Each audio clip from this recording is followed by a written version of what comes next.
The Great American Outdoors with Ron Shear is brought to you by Astro Quickfire F-18, America's hottest performance boat. Mariner Outboards, they're better in the long run. DuPont Stren Fishing Lines. Remington Arms, it's what you're shooting for.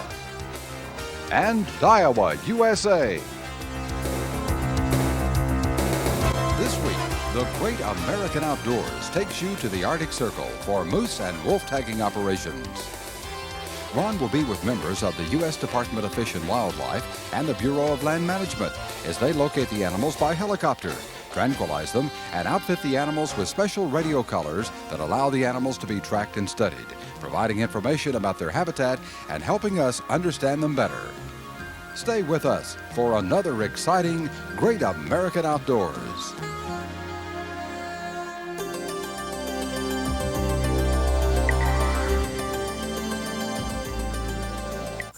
Hi, thanks for joining me this week. We're going to be tagging moose and hopefully wolves this week on the Great American Outdoors. It's all part of the management process on the Bureau of Land Management land to help us better understand the animals, to help us take better care of them, to know the best management practices to practice. Hey, we'll be back with a great show from the great state of Alaska. It's Roland Martin! For thousands of anglers, fishing is a delicate balance of talent, patience, and dexterity. Magnum? It's the best in heavy cover.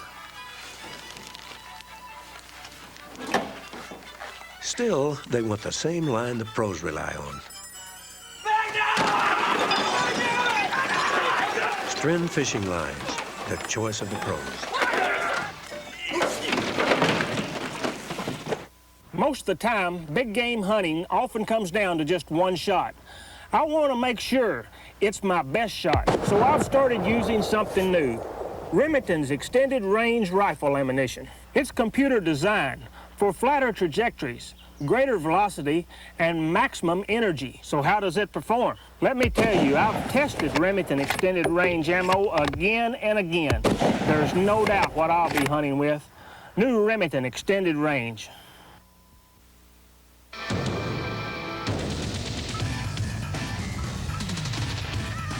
Successful hunters know the average hunting dog may work out up to 3 hours a day on his own. So remember to feed Purina High Pro. The all-year training diet with 28% more protein than the leading dry dog food, plus 1,750 calories per pound. Purina High Pro, because there is no off-season for a hunting dog.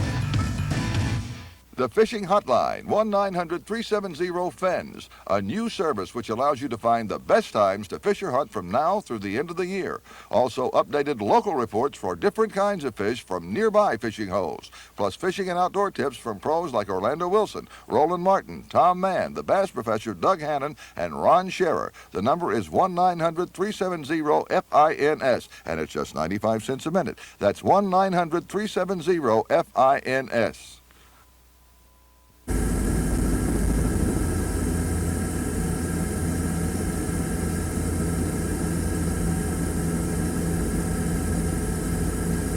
Okay, go ahead. I think I can close on you. The amount of time it's going to take you to get set up.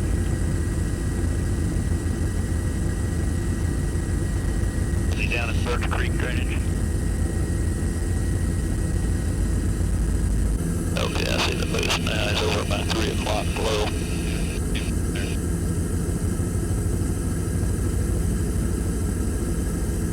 You got to turn anything yet? No, not yet. He's just now fixing to come in on him. There's been 3 or 4 moose down in here.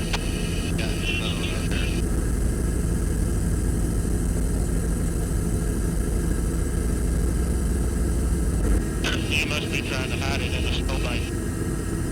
Well, we just need to make sure we'll wall it down in good and it breaks through about the same amount on both sides. You don't want it to roll over. Heard that. Once it gets down to the belly, it's pretty well cradled. We're still just slightly off the belly. I can look in my mirror, but it felt fairly solid. He's right over in here somewhere, isn't he? Here he is.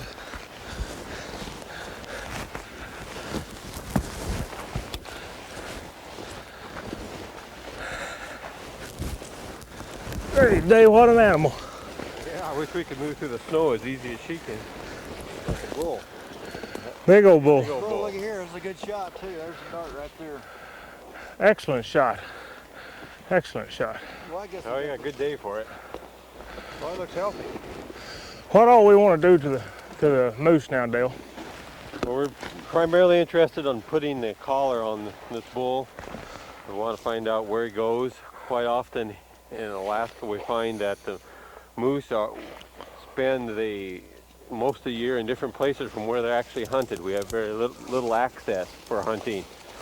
Some of the moose that BLM has collared in this area have ended up down in the backyards of Fairbanks, and during the hunting season they're moving back to this area from the area where people live, and quite a bit of the moose are harvested by hunters, and we would like to find out more about that, where the moose are going. What is the range, Winston, of those moose in this area? Do you know? Yeah, well, it's pretty much like Dale was saying there. We found that on some of these moose that we've collared that they can range up to 100 miles between summer and winter range.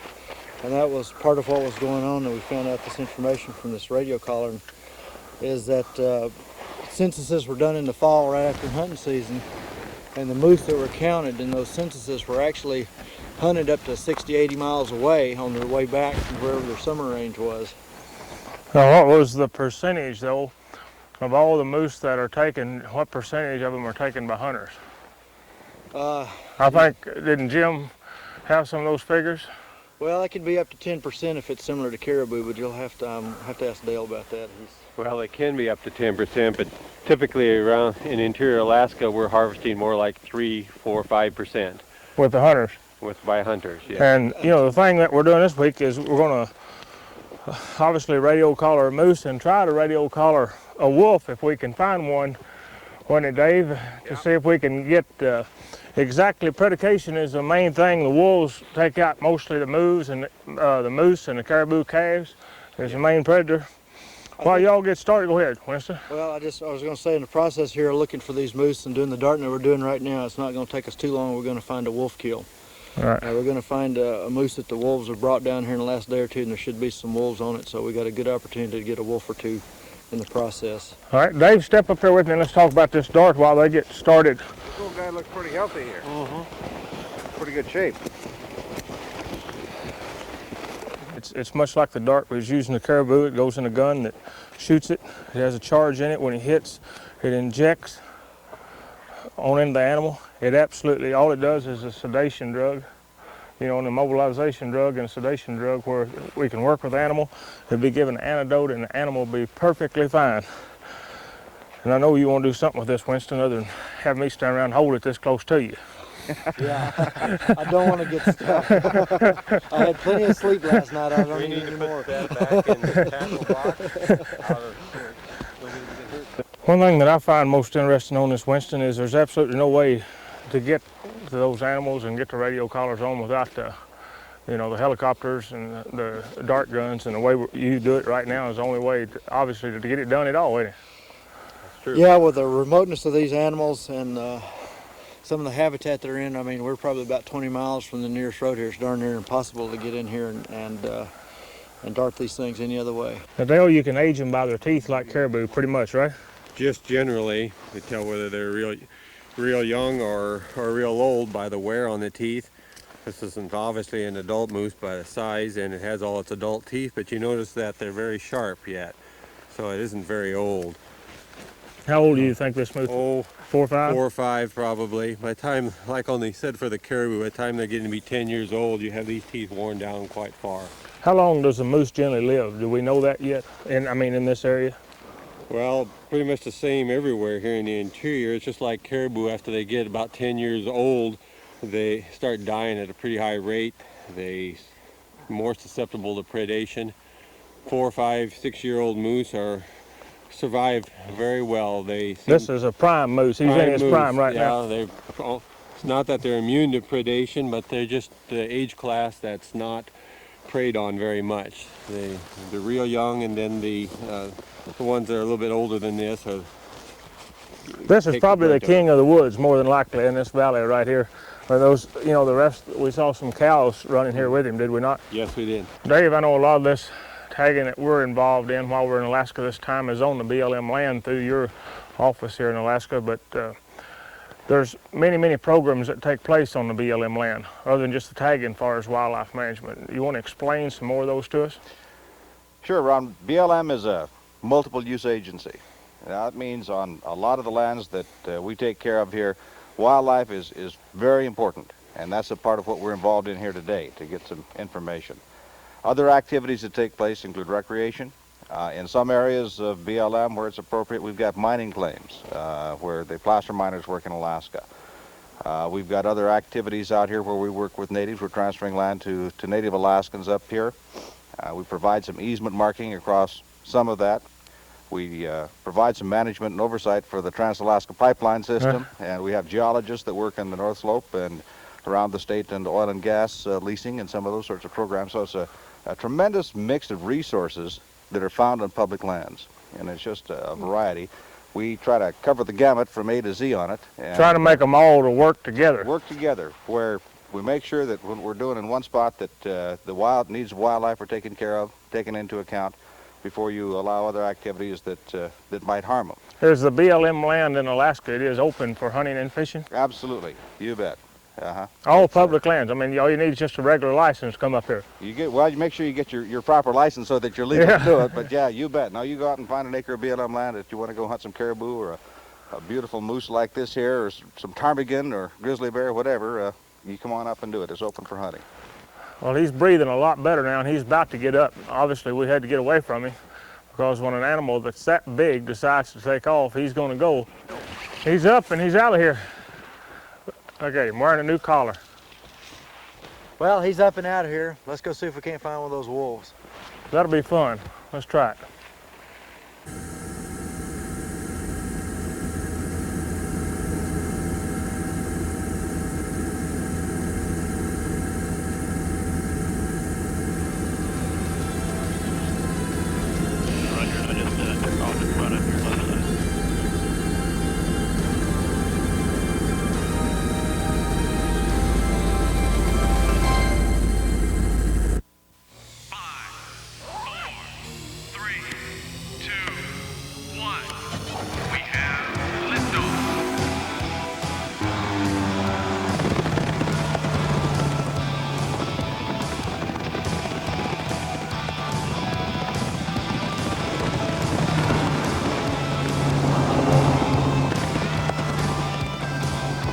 What a ride! Take off with an Astro. It's Orlando Wilson! For thousands of anglers, fishing is a gentleman's sport, where a keen eye and a learned head can capture the most prized possession. Magnafin? Smoothest casting line there is, Bubba. Still, they want the same line the pros rely on.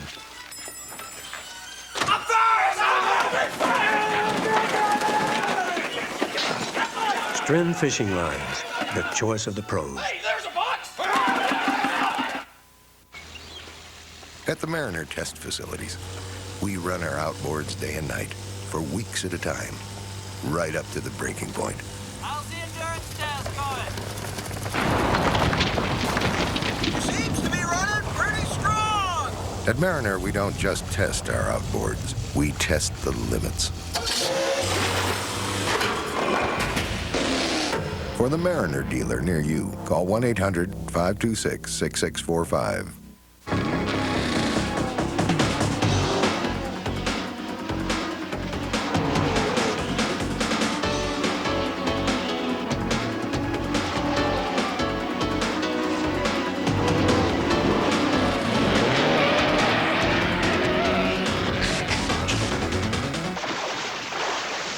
Tournament-tested technology makes every Daiwa rod and reel a winner. Daiwa. In front of you, Dave, in front of you. That's up.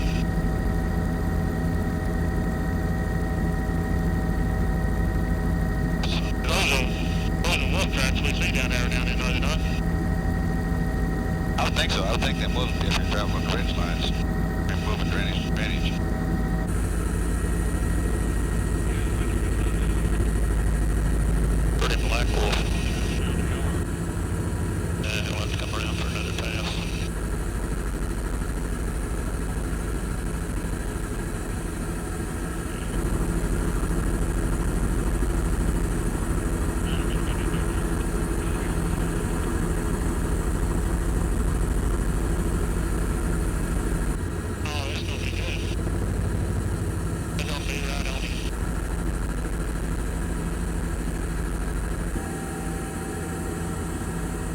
part in it.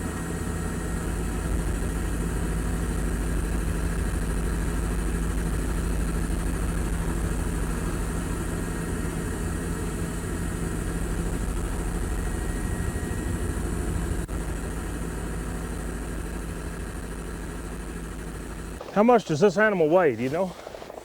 I would guess this animal weighs about 90 pounds. How old? Do you age them by the teeth Yeah, too? you age them by the teeth, and this one is, the teeth are white and pretty sharp. There's a little bit of staining on the teeth. I would guess it's a young adult, and it's a female. Looks like she's about 2 years old, maybe 3. Well, obviously we saw where we had a fresh kill right here. Just over the hill here. From the caribou. The wolves are the main predators of the moose herd and the caribou herd.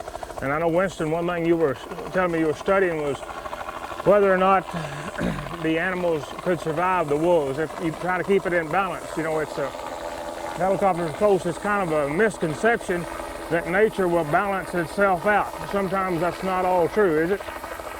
No, that's not always true. There's a lot going on. We have natural predators, we have human predators, there's several environmental factors that happen, and really a biologist's job is taking the proper balance of all those factors. Well, a lot of people would like to believe, and a lot of people that watch the Great American Outdoors, Pat, have a misconception that why don't we just leave the animals alone and let them take care of themselves? Folks, that's not possible anymore. You know, as humans, we live on this planet, we have domain over the animals. And, you know, by our existence, us just being here, we are eating up more and more of the land. Not only the Alaskan pipeline that came through here several years ago, but just, you know, as the population grows, we take more of the habitat that has naturally belonged to the animals. 200 years ago, I'm sure the wolves, the caribou, and nature could balance all of it out. Because of our intervention, which is a necessary intervention, it cannot be helped. It's up to us to manage and take care of them. You were telling me, Pat, that the big thing that you're trying to do with the wolves was see if perhaps a wolf season would be in order or not to build up the caribou herd. That the numbers, tell me that again, the numbers you were talking about. Yeah, that's the 40-mile caribou herd reached a low level in the early 1970s, and we're trying to build the herd back into a major herd that it was prior to that time.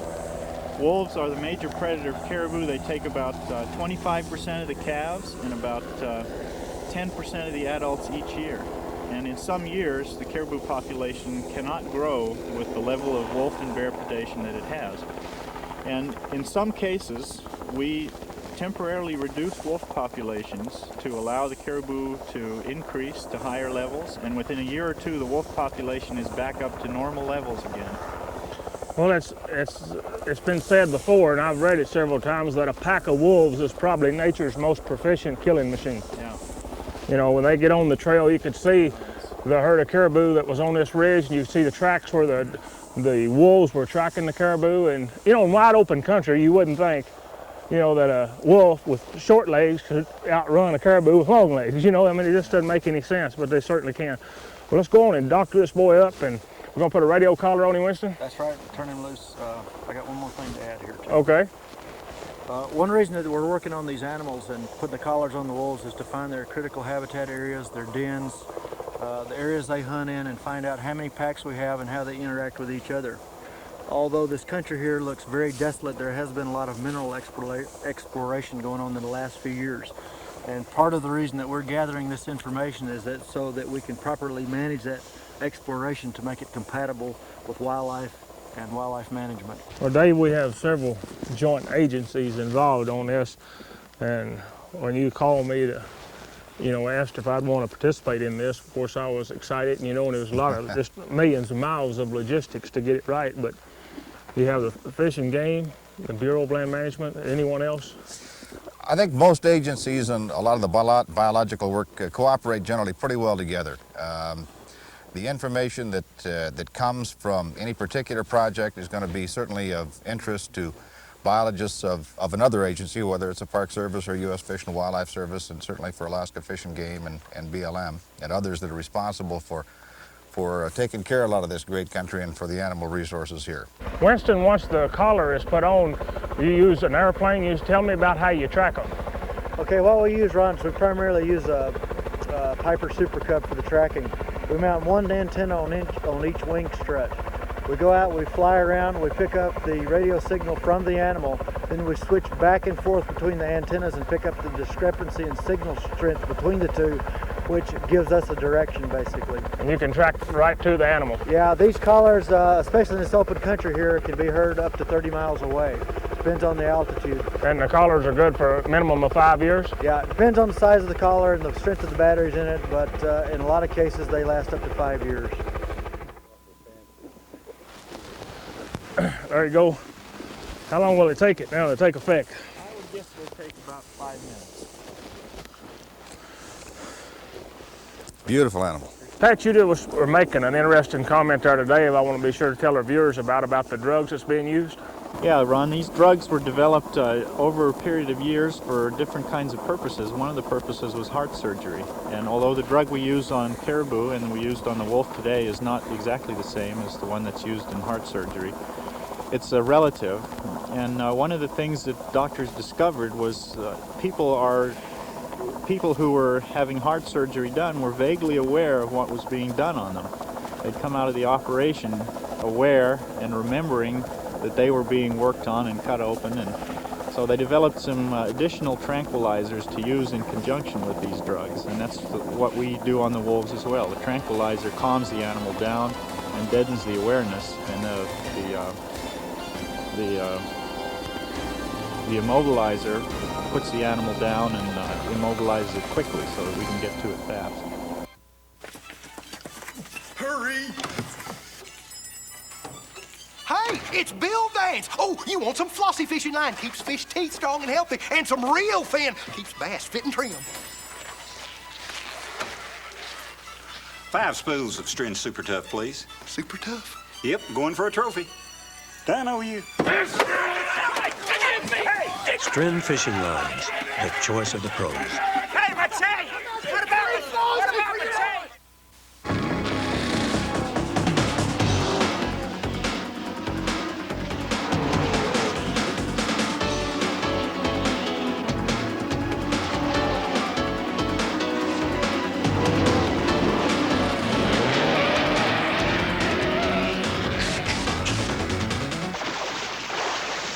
Tournament-tested technology makes every Daiwa rod and reel a winner. Daiwa. When anti-hunters plant poison dog food in your favorite hunting spot, you'll say, where's the NRA? When they spike your access roads, you'll say, where's the NRA? And when they ban your hunting guns, you'll say, where was the NRA? Join the NRA now. Protect your hunting heritage and defeat the anti-hunting agenda. When they close the seasons in your hunting lands, you'll say, where's the NRA? Help protect the hunter's heritage of wildlife conservation. Join the NRA. Call now and get a year of great magazines, a no-fee Visa card, a Hunter Orange NRA cap, special insurance benefits, plus access to world-class hunter safety and skills training. You see, when hunting is gone forever, your son won't ask, where was the NRA? He'll ask, where were you? Where were you? Where were you? Where were you? So come on, join the NRA now.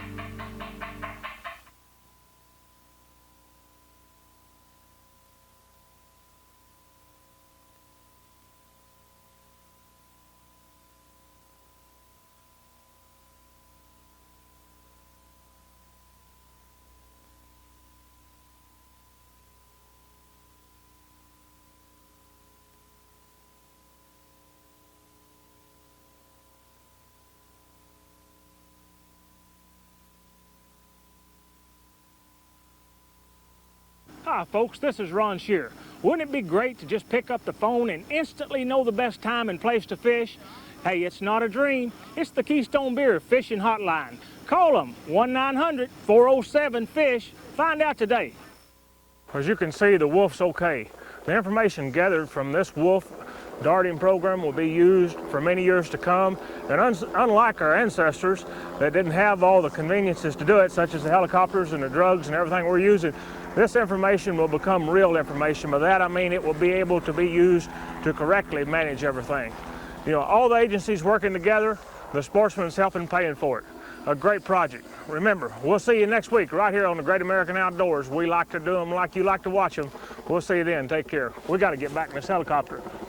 Those boys can fly, but they don't land on slopes. They just kind of pull in and slow down and you get on. We'll see you next week.